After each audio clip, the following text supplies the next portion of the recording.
You've all heard the expression, if I were a bug on the wall.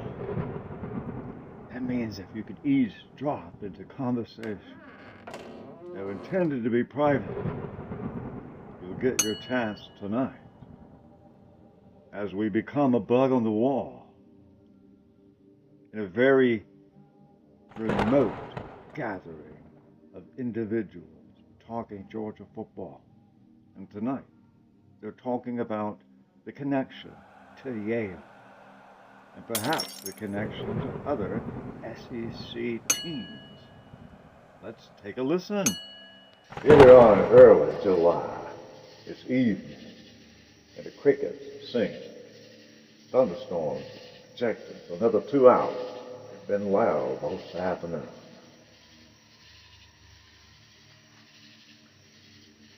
And so why would anybody in the early July be sitting out listening to crickets and talking about Georgia football? That would be an odd sort. I would think I'd want to meet such a sort. Well, be careful, he may be talking to you now. Let's hope not. Oh, he has to be quiet. He doesn't wake up the neighbors. He might be enjoying the cricket sonnet. It is lightning in the foreground, heat lightning. It was lightning hard earlier. Very hard.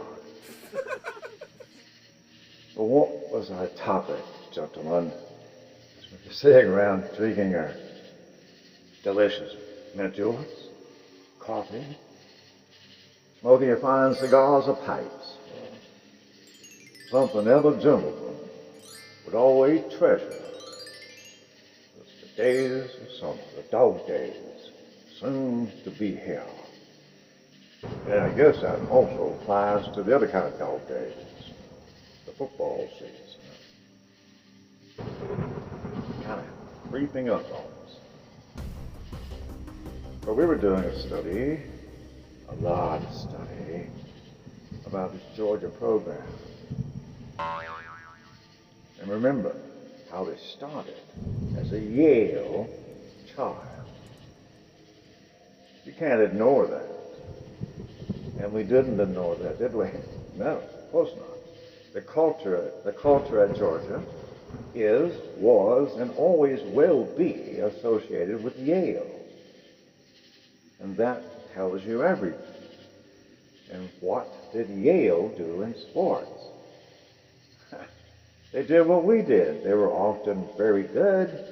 They won a few titles, but they also had a certain style of play.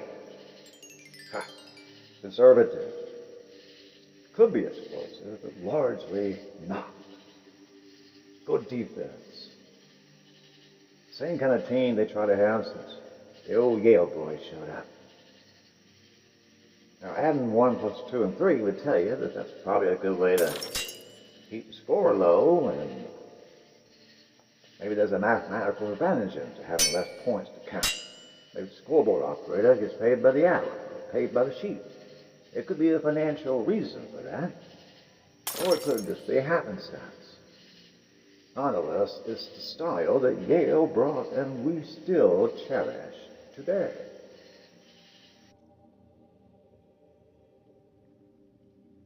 So the question now is there a UGA booster that could hire or fire a coach? Yes or no? Well, evidence points to yes. That's unusual for a major university.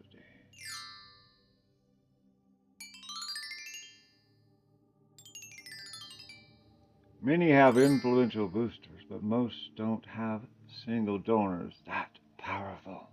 I guess I was always a little naive. I always thought that at UGA they'd outgrown that sort of stuff. I mean, look at the size of the donations, corporate. $6 million ain't nothing.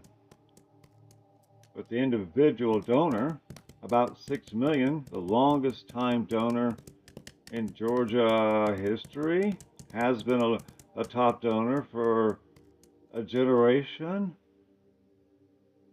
someone in that position would have some influence. Surely. They love the school. Of course they do.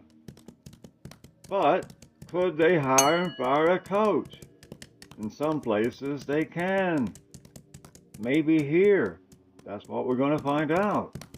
Because it looks like our problems seem to be coming from our coaches, instead of them being the knights on the white horse, saving the day.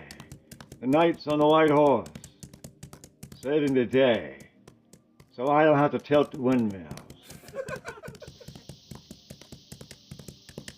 So we've been trying to study Georgia's culture, and we have come to the point that the culture may have been built by the culture at Yale.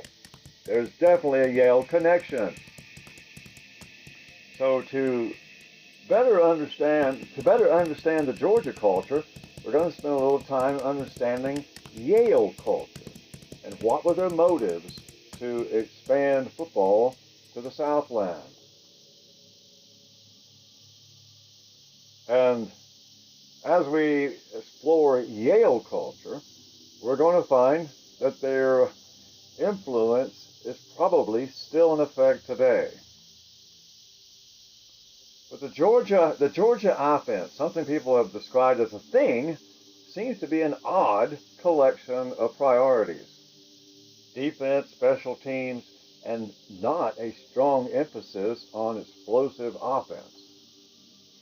Seems to be the Georgia offense. But is it a chicken and an egg situation?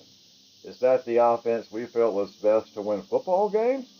Or is that the offense we adopted because that's what our Yale fellows thought was a good idea?